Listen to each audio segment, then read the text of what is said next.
Amen. Ce matin, bien-aimés, le thème qu'il va nous falloir retenir au sortir de cette prédication est celui-ci. Le spirituel détermine les dimensions que tu peux atteindre. Le spirituel détermine les dimensions que tu peux atteindre. S'il y a un autre thème, si on pouvait le paraphraser, je veux dire, on dirait le spirituel gouverne sur les nouvelles dimensions.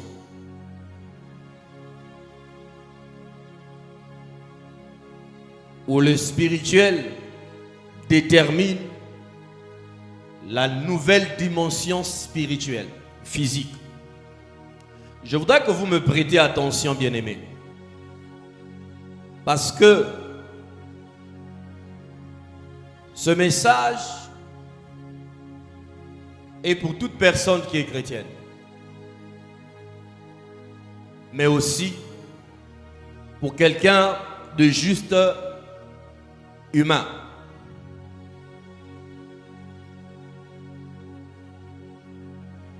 Tu ne peux pas gérer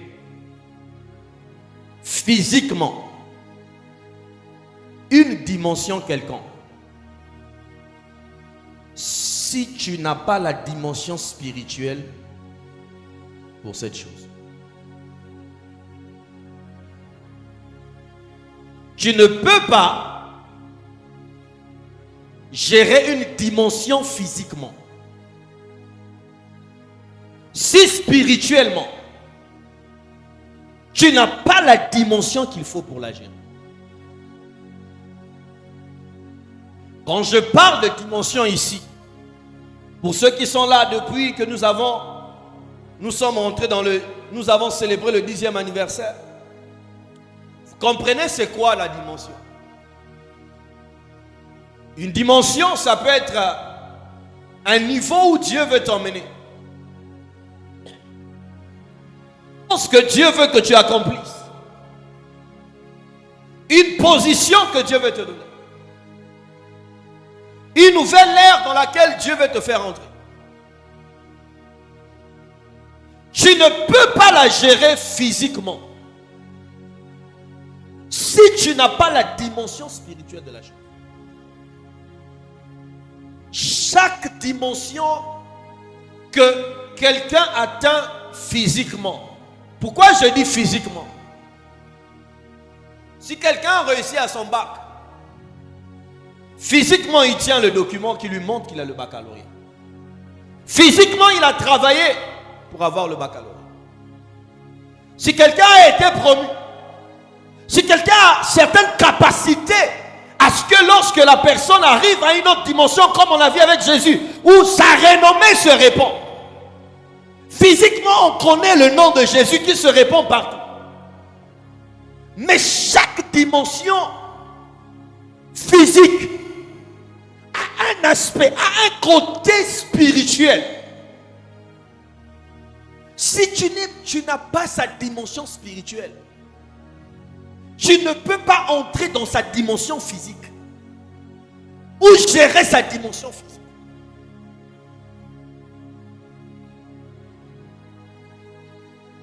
Chaque nouvelle dimension est soumise d'abord au spirituel. Ça serait décourageant, frustrant que tu sois en train de chercher à atteindre un certain niveau dans le physique. Si tu n'as pas le côté spirituel, tu seras en train de chercher de t'attendre à quelque chose que Dieu ne peut pas te donner. Non, je vais bien dire ça. À quelque chose que tu n'as pas la capacité spirituelle d'avoir. Ne néglige pas ton côté spirituel. L'une des graves erreurs que les chrétiens font aujourd'hui, c'est que les chrétiens semblent être plus spirituels lorsqu'ils sont à une dimension très basse. Tu vas voir un chrétien sembler être plus spirituel lorsqu'il est dans le chômage. Être plus spirituel lorsque il est en vacances.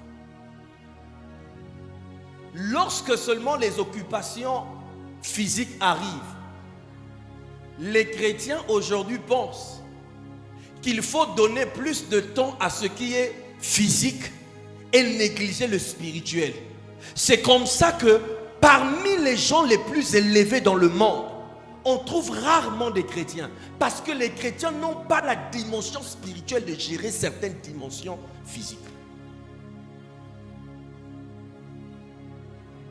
Écoutez, frères et sœurs, un sorcier peut être moins intelligent que toi. Il est idiot.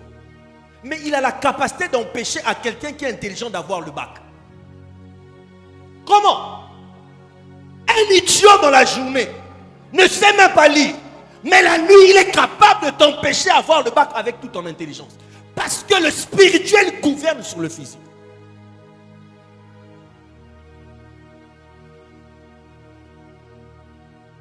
Tu commets une grave erreur si tu penses que tu peux aller à plusieurs autres dimensions en devenant de plus en plus charnel. En ne cherchant pas à être un homme, une femme, un jeune qui est spirituel. Regarde, beaucoup de gens, leur vie chrétienne, leur communion avec Dieu, sont mortes le jour où ils ont eu une certaine promotion physique. Ils ne viennent plus à l'église. Eux-mêmes à la maison ne prient plus. Ou ils deviennent juste dimanchards. Ils viennent une fois le mois. Lorsque le diable les a un peu secoués. C'est là qu'ils se souviennent, il y a une église qui existe. Un jour, nous avions un frère ici au début de l'église. Ce frère, il était taximan. Lorsqu'il était au chômage, il était là tout le temps. Et puis à un moment donné, il a eu un taxi. Il a disparu de l'église. Des mois.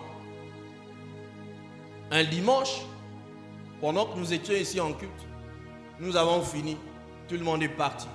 Quand je faisais le travail que je devais faire à l'église et quelqu'un veut me dire, pasteur, on vous cherche. Je descends, je le vois que c'est lui qui était dans le taxi.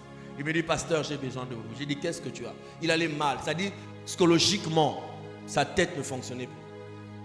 Écoutez ce qu'il me dit. Il me dit, pasteur, priez pour moi. Il dit, ça fait quelques jours, je suis en train de voir des personnes qui sont en train de me suivre. Et il m'a dit cette phrase que je n'ai jamais oubliée. Il me dit, pasteur, pardonnez-moi parce qu'à un moment donné de ma vie, j'ai oublié que j'avais même un pasteur. Écoutez, frères et sœurs, quand vous lisez votre Bible, je ne sais pas si vous la lisez à la maison, et je voudrais vous encourager, comme j'ai dit à ceux qui étaient là il y a 2 mercredis, ayez l'habitude de ne pas prendre vos Bibles et de la lire seulement les dimanches. Non, la Bible ne se lit pas seulement le dimanche. Ayez l'habitude vous-même de lire votre Bible. Ayez l'habitude quand vous lisez votre Bible, et je pense que vous le savez parce que ça se prêche partout. Regardez tous les rois dans la Bible. Quand vous lisez l'histoire de Daniel, quand il est devant le roi Nebuchadnezzar et tous les rois qui sont venus après, vous allez remarquer qu'autour de ces rois-là, il y avait des magiciens, des astrologues, des hommes spirituels. Pharaon, pareil. Autour de lui, il y avait des hommes spirituels. Quand Joseph est venu, il a interprété le songe. Il a dit au roi, cherche un homme qui va faire ceci, faire cela. Le roi a dit, où est-ce qu'on va trouver quelqu'un qui a en lui l'esprit de Dieu comme toi? Il voulait dire, où est-ce que nous trouverons quelqu'un qui est spirituel comme toi? Joseph ne s'est pas assis sur le trône à côté de Pharaon parce qu'il savait parler, parce qu'il avait une promotion. Non, parce qu'il avait la capacité spirituelle de tenir le poste sur lequel il était. Les gens avec qui vous travaillez, ils ne sont pas simples. Détrompez-vous. Pendant que nous sommes là, ce dimanche matin, ceux qui travaillent avec toi ont aussi leurs féticheurs qui vont voir. Et quand ils voient que tu sembles être apprécié par le chef et que tu risques de prendre sa place, ne pense pas qu'ils vont croiser les bras à la maison, non. Ne pense pas qu'ils vont ouvrir les livres pour étudier, non. Ils vont chercher le spirituel, parce que c'est le spirituel qui soutient le physique. Quel est l'état de ta spiritualité aujourd'hui? Dans quel état se trouve ton côté spirituel? C'est triste de voir que les chrétiens ont réduit le Dieu qu'ils ont aux choses que Dieu donne. Et dès qu'il te donne, c'est fini. Ta foi commence à s'effondrer. Ta passion pour Dieu commence à s'éteindre. Parce que tu as eu le foyer, parce que tu as eu le boulot, parce que tu as eu cette position que tu cherchais, parce que tu as eu ce bac que tu cherchais. C'est triste.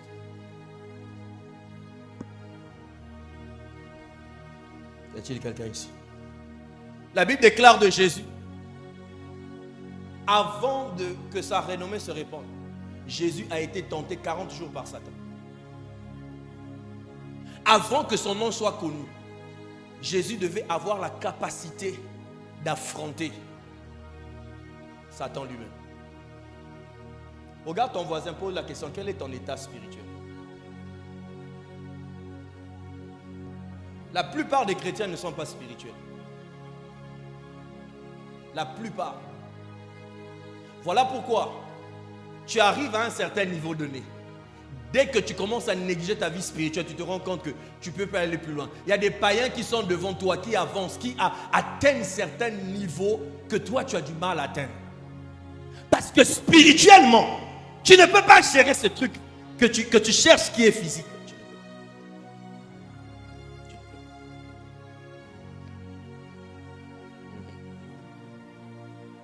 Frères et sœurs, chaque nouvelle dimension a des batailles. C'est-à-dire, tu vois les batailles que tu as aujourd'hui est proportionnelle à la dimension que tu as.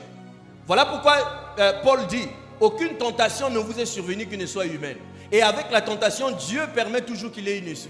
Parce que Dieu ne peut pas permettre que tu aies des batailles qui soient au-dessus de tes forces. Je vais vous étonner ce matin. Il y a des puissances des ténèbres qui sont plus puissantes que toi. Que toi, pas plus que le Dieu que tu as, mais plus que toi. Et Dieu le sait, que tu ne peux pas rentrer dans une bataille avec eux. Il ne les permet pas de venir te combattre. Et chaque dimension a des niveaux de combat. Tu cherches quelque chose physiquement, Seigneur, amène-moi à cette dimension. Mais cette dimension a un niveau d'ennemi que ta spiritualité ne peut pas combattre. Avant de chercher une dimension, il faut d'abord aller dans cette dimension spirituelle.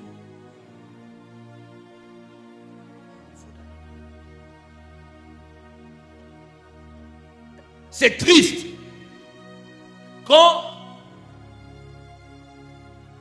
le travail ou ce qui est physique devient le lieu d'enterrement de ta spiritualité. Les rois dans la Bible, les rois du côté de Dieu, j'ai parlé du côté des païens, du côté de Dieu, les rois comme David, même David aussi spirituel qu'il était, il avait des prophètes autour de lui et lui-même aussi était spirituel.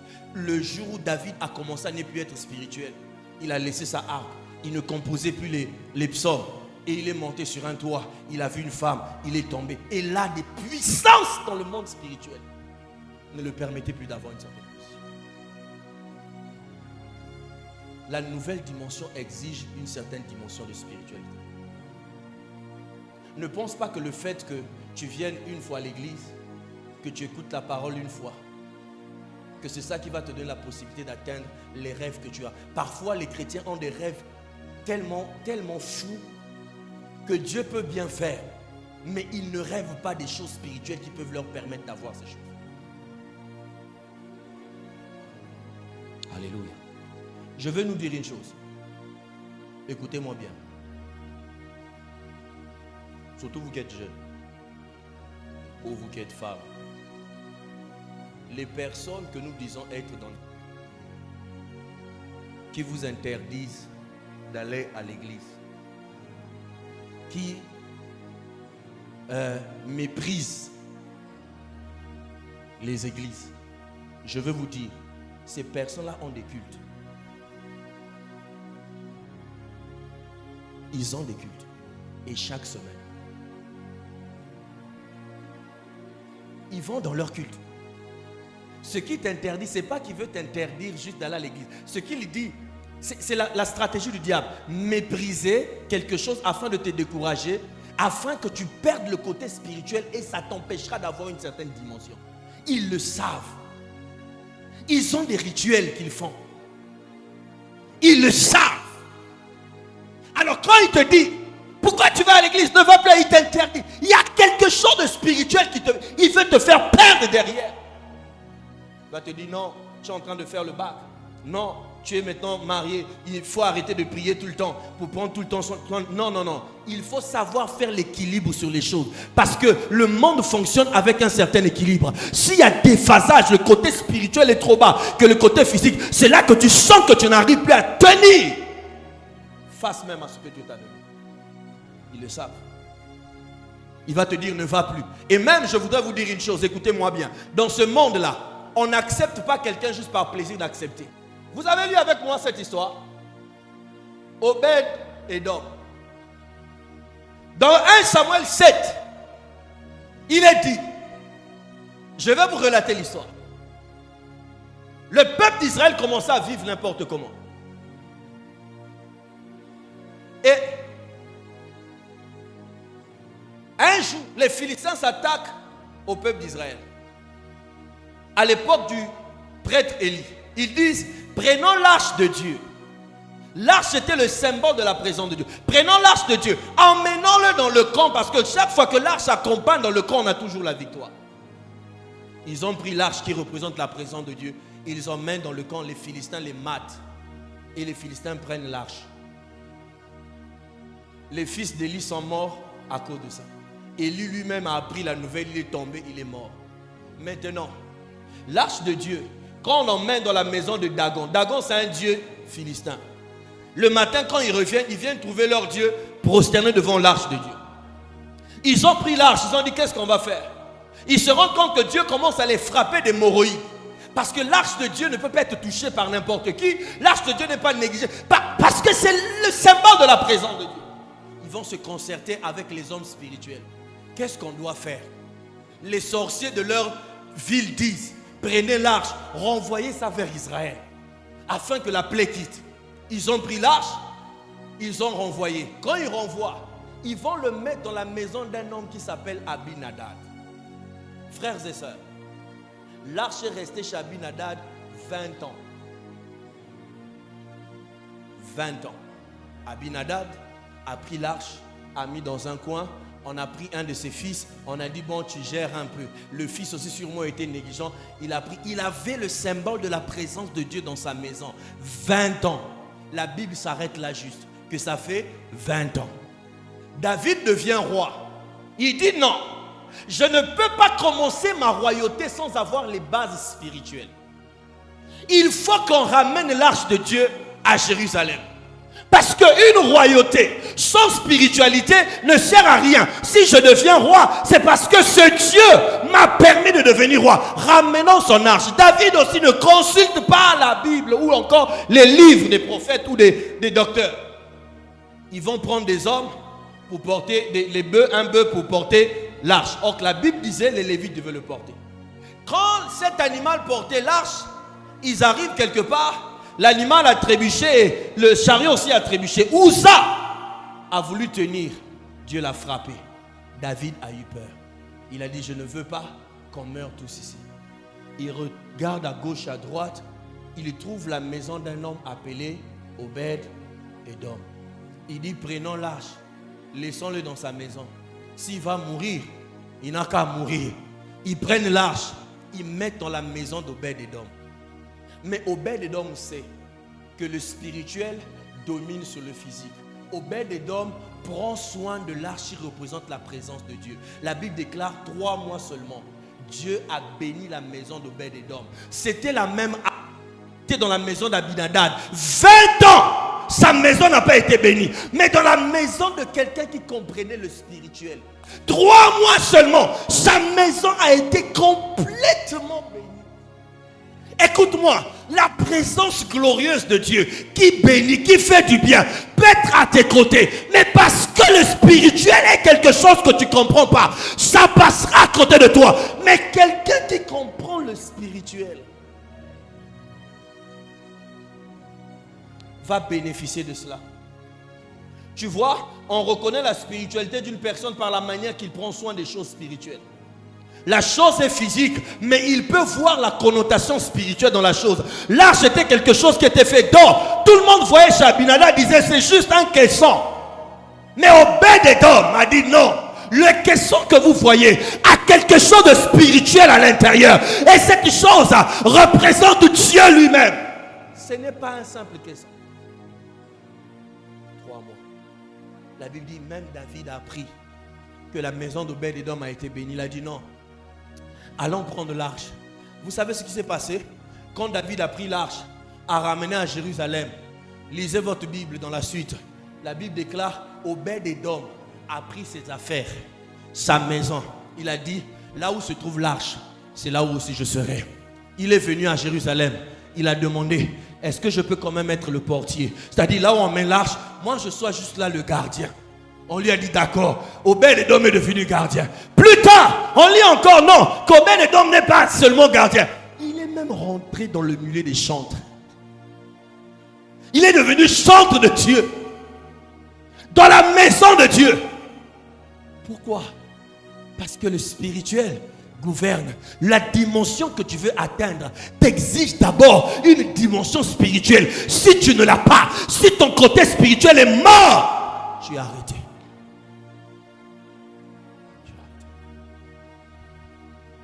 Vous trouvez normal, je ne sais pas comment, peu importe les raisons qu'on peut se donner, vous trouvez normal que quelqu'un, chaque matin, de lundi jusqu'à vendredi, tu sais te réveiller à temps, surtout si tu habites à Ngoyo, tu sais te réveiller à 4 heures pour fuir les embouteillages de Ngoyo. Mais quand il s'agit de venir au culte, le soir seulement, le mercredi ou encore le jeudi, là, je suis fatigué. Est-ce qu'on comprend réellement? Donc où est-ce que nous sommes? Et quand tu arrives chez toi, tu dis Seigneur, cette dimension-là, accorde-la moi. Mais tu n'as pas la chose spirituelle pour ça. La Bible déclare que lorsque le réveil est venu à Jérusalem, le peuple de Dieu était assidu chaque jour au temple. Mais aujourd'hui, ce n'est pas chaque jour que parfois on demande aux chrétiens d'aller se ressourcer dans la présence de Dieu. Déjà que chez toi, tu ne pries pas parce que tu es fatigué du boulot. L'église aussi, tu dois payer juste un bus. Parfois, juste prendre le pied. Tu ne viens pas. Vous allez voir, c'est pour cela que beaucoup de chrétiens, ils ont des songes. Ou parfois même des sentiments à l'intérieur d'eux. Où Dieu leur parle. Mais ils sont incapables de comprendre ce que c'est parce que les choses spirituelles se comprennent que par le spirituel. Quand Dieu te parle de manière spirituelle, si tu n'es pas spirituel, tu ne peux pas comprendre ça. Tu ne peux pas. Et c'est le signe que beaucoup ont tué le spirituel pour se concentrer sur le physique. Lorsque j'ai fini mes études, un papa est venu me voir à l'église, me connaissant un peu intelligent. Il m'a dit, frère, à l'époque, les ATM, les gars n'étaient pas encore en vogue dans les banques. Il m'a dit, c'est en train de venir. Prends ce livre. Il m'a donné un livre gros comme ça. Je l'ai même à la maison encore. Il dit, prends ce livre. Tout ce que tu as à faire, c'est de le lire. Moi-même, je vais tout manager. Tu vas commencer à bosser. Un gros livre comme ça. J'ai dit, il fallait lire. Et heureusement, pour moi, ça serait un malheureusement pour quelqu'un qui n'est pas appelé au ministère. Heureusement pour moi, c'est à cette période que l'Esprit de Dieu me parle, me dit non, tu ne vas pas travailler. C'est maintenant que tu vas faire l'institut biblique. Et je suis allé voir le papa, je lui ai dit, papa, je sais que vous étiez sur le point de me pistonner et tout, mais Dieu m'appelle au ministère. Je dois aller maintenant. La femme de ce papa m'a traité de tout. M'a dit, le frère là est idiot. Il est idiot. Parce que vous savez, frères et sœurs, à l'époque, quand ces choses-là venaient, le papa me disait, tu seras celui qui va gérer le lancement de ce truc au niveau de tout le pays. loger, véhiculer, tout. Dieu te dit, tu n'y vas pas, tu vas me servir.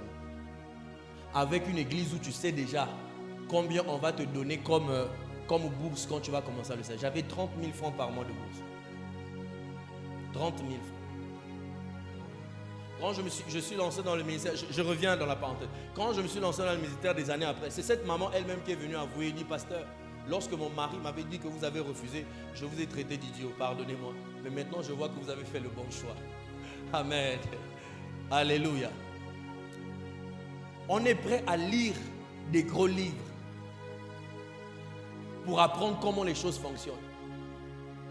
Mais spirituellement, il n'y a rien. Frères et sœurs, écoutez-moi. Même les entreprises où vous allez, à part les hommes, ces entreprises, ces locaux où vous êtes, ne sont pas simples. Il y a des rituels qui sont faits là. C'est pour ça que parfois tu vas, tu es intelligent. Je connais un frère comme ça. On me l'a emmené, pasteur, prier pour lui. Il dit, pasteur, je suis au boulot. Quand on m'envoie, monter à l'étage, va faire signer. Je prends le document. Quand je monte, premier, deuxième pas, j'oublie complètement qu'est-ce qu'on m'a dit d'aller faire. Avec le document, mais je ne sais pas qu'est-ce qu'on m'a envoyé faire. Le dimanche, il va à l'église. Pianiste dans son église. Un très bon pianiste. Qui joue bien. Mais spirituellement.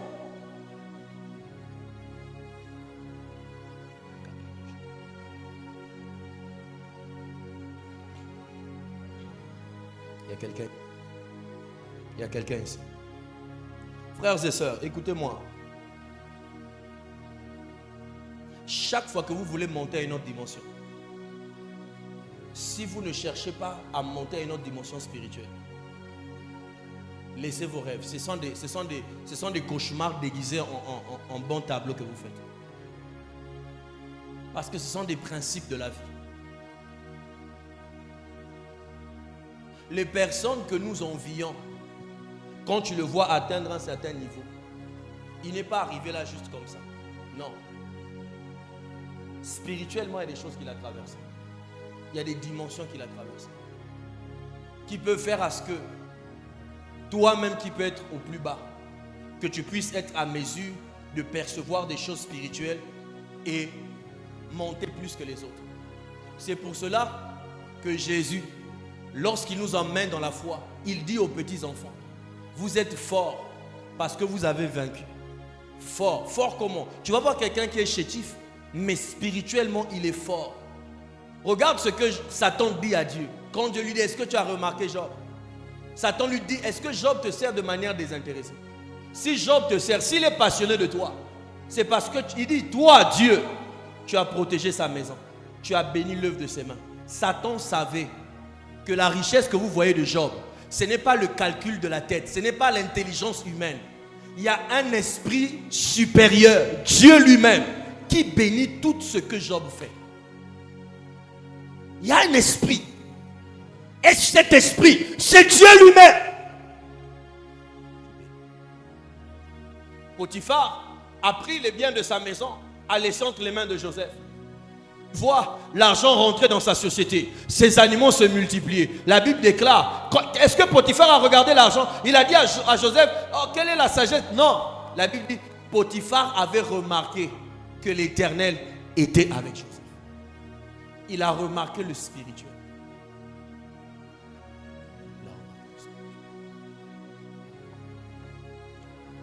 Je connais une fille dont on m'a parlé. Un frère, travaillant dans une banque.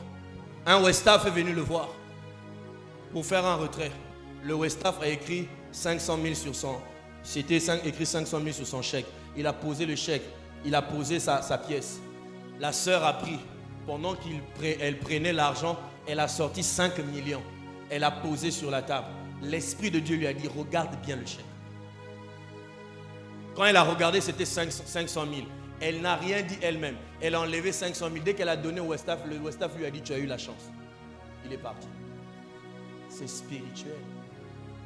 Il était venu travailler. Il y a des choses parfois, tu es là, tu es en train de faire, tu ne comprends pas. Tu as été aveuglé. Tu fais un poste, on t'a mis là juste par plaisir. Toi aussi tu dis, hey, Dieu m'a élevé. Mais spirituellement, et c'est toujours toi. Les manquants, les choses qui se passent, des problèmes, depuis que tu es là. Et tu dis, ça c'est quel genre de poste que Dieu m'a donné. J'ai toujours c'est pas que tu as toujours des problèmes. Tu n'as pas le niveau spirituel pour ça. Tu n'as pas le niveau spirituel. Et je vais te dire, aller dans une autre dimension spirituelle commence par quoi? Ça commence par l'affection des choses spirituelles. Paul a dit aux Colossiens, affectionnez-vous aux choses d'en haut, là où Christ est assis. Plusieurs chrétiens ne sont pas affectionnés aux choses spirituelles. Combien de chrétiens aujourd'hui prient, lorsqu'ils prient, Seigneur, je ne vois pas manifester dans ma vie les dons spirituels. Combien de chrétiens prient, Seigneur, je vais être passionné de toi, je vais te servir avec plus d'impact. Combien prient aujourd'hui? Très peu. Combien de chrétiens aujourd'hui, lorsqu'il a fait un service et que ça n'a pas été bon, il se sent mal au-dedans de lui et l'Esprit de Dieu obtient de le fortifier, ça va aller. Combien de chrétiens? Mais c'est lorsque l'examen commence à bousculer un peu, c'est là que vous le voyez pleurer. Lorsque dans le mariage il rentre, les enfants ne viennent pas, c'est là que vous le voyez pleurer. Mais aucune affection des choses spirituelles. C'est-à-dire depuis qu'il vient, elle vient à l'église assis, ça ne le dérange pas de rester assis. Il n'est pas en train de dire, ah, je voudrais devenir comme ça, prier comme ça, prêcher comme ça, servir comme ça, être zélé comme ça. C'est devenu rare de voir ça. Mais on commence plus à aspirer aux choses physiques, même sans avoir le spirituel. Ça commence là. Être affectionné, désirer ces choses spirituelles. Et frères et sœurs, la deuxième chose, pour travailler, pour aller à une autre dimension dans ta spiritualité, il y a ce qu'on appelle l'exercice de la piété. Tu dois t'exercer. Tu dois être dans la présence de Dieu. Tu dois avoir une relation avec Dieu. L'exercice de la piété fait que tu dois aller au culte, là où les gens se rassemblent au nom de ton Dieu. Quand tu viens au culte, ce n'est pas juste pour venir faire le nombre. Non. C'est pour venir participer à une atmosphère, à un moment qui est spirituel. Les gens qui n'ont pas Jésus, quand ils viennent dans leur réunion, ils s'asseyent simplement. Ils parlent parfois des choses qui sont... que quand tu rentres, tu ne comprendras pas. Il y a des religions, lorsqu'ils se mettent en prière, ils font que le... Toi, quand tu vas passer, tu ne comprends pas c'est quoi. Tu te dis, mais pourquoi ils le font? C'est une atmosphère spirituelle qui se crée. Et quand tu n'es pas spirituel, tu penses que lorsqu'on vient le mercredi à l'église... Ah, je vais encore aller. Si je ne vais pas, le pasteur va dire pourquoi je n'étais pas venu. Tu n'as encore rien compris. Tu n'as encore rien compris. Je dis, je vais aller prier. Pourquoi? Moi, je n'ai pas de problème. Pourquoi je vais aller prier? On ne prie pas seulement quand on a des problèmes. La prière au ciel, elle existera. Lorsque nous serons au ciel, nous serons en communion avec Dieu. Sans des problèmes, sans des pleurs, mais nous serons en prière. La Bible déclare que les martyrs sont dans le ciel en train de monter des prières. Sans avoir de problème au ciel.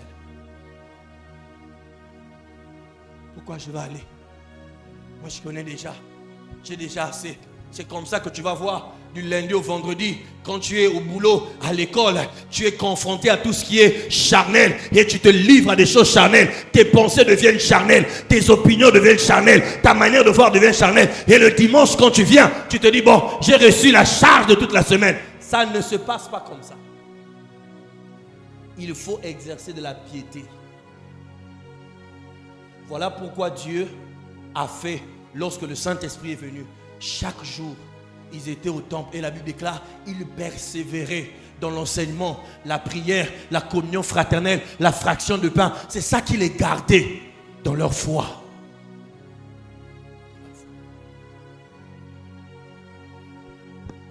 Alléluia. Frères et sœurs, Dieu n'est pas un féticheur. Jésus n'est pas un féticheur. Jésus n'est pas mort pour que nous allons vers lui pour dire, donne-moi ceci, et puis moi je te paye. Non. Jésus est mort à la croix pour que nous ayons une communion avec lui. C'est cette communion-là qui renforce ta spiritualité. Lisez votre Bible, frères et sœurs. Comment Moïse et Josué, pendant que tous les autres étaient en train de murmurer dans le désert contre Dieu, Moïse et Josué n'ont jamais murmuré. Pourquoi? La Bible déclare, tout le temps Moïse était dans la présence de Dieu.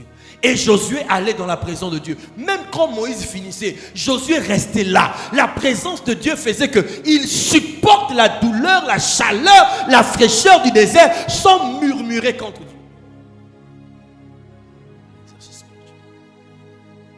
Aujourd'hui, les gens ne prient plus à cause du boulot qu'ils ont. Ils ne prient plus parce qu'ils doivent courir aller vendre au marché. Ils ne prient plus parce qu'ils doivent courir à l'école, sinon on va fermer le portail. Ils ne prient plus et pire encore, ne vient même plus à l'église. C'est-à-dire, dès que l'année de l'examen commence, ça m'étonne et ça me fait rire. Je vous ai toujours dit, si vous qui êtes les jeunes, quand j'ai fait mon bac 1, j'ai fait le bac en première. 2, chaque jour j'étais à l'église. Le problème n'est pas le fait de venir à l'église. Parce que quand tu viens à l'église, c'est 1 heure, 2 heures maximum. Ce n'est pas 2 heures, donc 24 heures qui t'empêchera d'avoir de l'examen. Mais ces 2 heures, en communion avec Dieu, peuvent empêcher les œuvres des ténèbres de t'empêcher à avancer. Juste 2 heures dans sa présence. C'est pour ça que David a dit, 1 heure dans tes parvis vaut mieux que 1000 ailleurs. Et quand tu ne viens pas à l'église, tu es à la maison, on s'attendra à ce que tu sois en train de lire. Non, tu es devant Novelas, tu es devant je ne sais pas quoi. Il y a certains même devant la pornographie. Non, papa m'a dit, je ne peux pas aller au culte. Et parfois, il y a des filles, quand on va aller la coucher, elle est capable de sauter le mur. Son père ne sait pas à quel moment elle est sortie, à quel moment elle a sauté le mur. Elle allait se faire coucher, elle revient calmement. Mais quand c'est l'église, papa est interdit. Quand tu allais voir ton copain, pourquoi tu n'as pas dit papa t'a interdit? Ton père t'a permis d'aller coucher avec un homme. C'est un problème de spiritualité. Tu n'as encore rien compris. C'est pour ça qu'on est embrouillé aujourd'hui. Que les gens commencent à prêcher qu'un chrétien peut être possédé. Que les gens commencent à prêcher aujourd'hui qu'un sorcier peut bloquer un chrétien. C'est à cause de ce genre de choses. Des chrétiens qui n'ont aucune spiritualité, qui disent qu'ils sont chrétiens, ils vont à l'église, mais ils ne sont aucunement spirituels. Ils n'ont pas de relation avec Dieu. Bloqués quelque part, n'arrivent pas à comprendre qu'au fait, le vrai problème, c'est qu'ils n'ont pas le niveau spirituel pour tenir ce niveau physique. Frères et sœurs, on avait un frère ici, son chef, qui avait le droit d'enlever tout le monde, a mis son nom, il a dit, toi, le mois prochain, tu pars. Son nom était déjà dans la liste de ceux qui partent.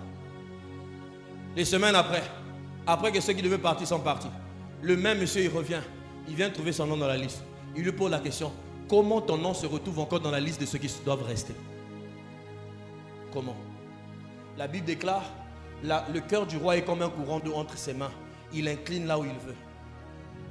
Même quand on t'a dit que c'est fini, si tu es spirituel, quelqu'un est là. Quelqu'un est là. Si tu es spirituel, affectionne-toi aux choses spirituelles et exerce-toi la piété. Arrête de continuer à venir au culte, avoir du temps avec Dieu comme une corvée. Non. De l'autre côté, il se réveille à minuit. Pas parce qu'il a l'insomnie, mais parce qu'il doit faire des rituels. Les chrétiens, à minuit, parce qu'ils n'arrivent pas à dormir. Pas problème qu'il y a foi baïtou. Pourquoi? Parce qu'on n'a pas la spiritualité pour tenir ce qu'on conduit. De quoi est-ce que tu rêves? Est-ce que tu as la spiritualité pour y arriver? Quelqu'un est là.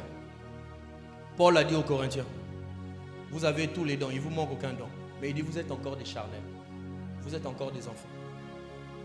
Parce que, troisièmement, la spiritualité n'est pas une question de dons spirituels seulement que tu as. Mais la spiritualité, être spirituel, c'est comprendre comment les choses fonctionnent. Les choses spirituelles fonctionnent. Alléluia.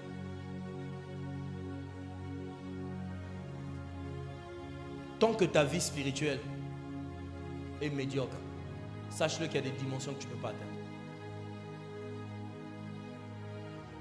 Voilà pourquoi Paul a dit, Dieu nous a donné les apôtres, les pasteurs, les docteurs, les évangélistes, les prophètes, pour le perfectionnement, afin que nous allions jusqu'à la stature parfaite de Christ. C'est-à-dire, afin que nous puissions aller de plus en plus en ressemblant à Christ, à devenir spirituels comme Jésus. sa renommée ne s'est pas répandue parce que juste l'ange avait parlé, non. Jésus était spirituel. Je peux choquer quelqu'un. Il y a des gens qui ont des grades, qui ont des postes, qui ont des positions qu'on leur a données. Mais ceux qui sont plus bas qu'eux ont toujours une certaine autorité sur eux. Parce que ceux qui sont bas sont plus spirituels.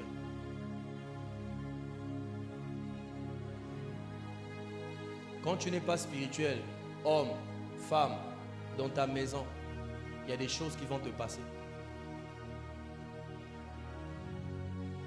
Je vais finir exactement par ça. Pour ceux qui sont là depuis un moment, vous vous souvenez, en 2022, ça a été l'une des expériences compliquées qu'on a vécues avec notre fille, 11 jours à l'hôpital. Quand j'allais voir ma fille, j'avais l'impression de voir un cadavre. Les gens, il paraît, des gens dans la salle disaient même, chuchotaient même que la fille là, elle ne va pas se réveiller le lendemain. Le ventre avait gonflé, devenu comme une pierre. La langue était devenue verdâtre. On mettait les produits, rien ne marchait. Je vais voir le médecin me répondait bizarrement. J'ai dit, bon, moi je vais chercher à sortir ma fille. On m'a dit, si tu le sors, si quelque chose l'arrive, si tu le ramènes ici, quand là-bas on vous ramène ici, on va la négliger. J'ai dit, ok, je vais aller prier. Je me suis mis à prier, jamais oublié, c'était un lundi. J'étais allongé dans la chambre en train de prier. Et pendant que j'étais allongé, j'ai eu une vision dans la nuit.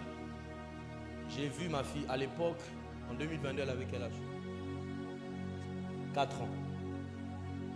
J'ai vu ma fille à l'âge qu'elle a aujourd'hui en train de pédaler. Ça voulait tout dire. Si j'ai vu ma fille dans le futur, c'est qu'elle ne mourra pas. Vous savez, il y a quelques semaines, leur grand-père leur achetait des vélos. Et un jour, je suis sorti avec eux dans la rue. Ils étaient en train de pédaler. Quand je la voyais pédaler, l'Esprit de Dieu m'a rappelé cette vision. Dieu est extraordinaire. Parce que il y a des choses, quand tu es spirituel, il y a des choses que tu vois qui veulent tout dire, qui anéantissent tous les plans que le diable est en train de se... Il peut être en train de te dire, ton enfant va mourir. Mais Dieu vient dans ton esprit. Il te montre le futur. S'il te montre le futur, c'est que le présent, la mort n'a pas de place. Bien-aimé, aspirant aux choses spirituelles. Il y a des choses parfois qui te passent là. Tu ne te rends pas compte. Tu ne te rends pas compte. Quand tu aspires au spirituel, tu deviens chrétien, tu n'iras plus au boulot comme n'importe qui. Il y a des choses que les gens se tracassent à faire entrer, sortir, kunat, mamachich, kutul dans le bureau, caché dans. Tu n'auras pas besoin de ça. Tu rentreras en train de louer Dieu dans ton bureau. Tu sais qui tu es. Tu sais qui tu es. Même s'ils ont dit, dès qu'il va rentrer, dès qu'il va s'asseoir, c'est fini. Quand tu t'asseoiras, il n'y aura rien aussi. Parce que avant que tu viennes, c'est pas la chair qui vient, c'est un être spirituel qui rentre. Il a l'autorité et c'est lui qui domine dans chaque bureau. Là où il passe, Dieu passe avec lui. Les anges l'accompagnent car il est spirituel. Cherche le spirituel. Quand tu es spirituel, quelqu'un peut aller sortir ton dossier là où on avait caché. Il le ressort. Il dit ce dossier doit être traité. Aspire à la spiritualité. Chrétien de ces masses, ne sois plus le genre de personne qui vient juste, Seigneur, donne-moi le voyage que je cherche. Non, laisse ça d'abord. Dis, Seigneur, donne-moi d'être plus intime, plus attaché à toi, plus zélé pour toi, plus passionné de toi. Et quand tu as ces choses, tu peux aller jusqu'aux extrémités de la terre. Jusqu'aux extrémités. jusqu'aux extrémités de la terre. Y a-t-il quelqu'un ici? Dis à ton voisin, aspire aux choses spirituelles. Dis à ton voisin, aspire aux choses spirituelles. Dis-le à ton voisin, ne sois pas qu'un humain, sois aussi un homme, une femme spirituelle. Est-ce que tu peux te mettre debout ce matin?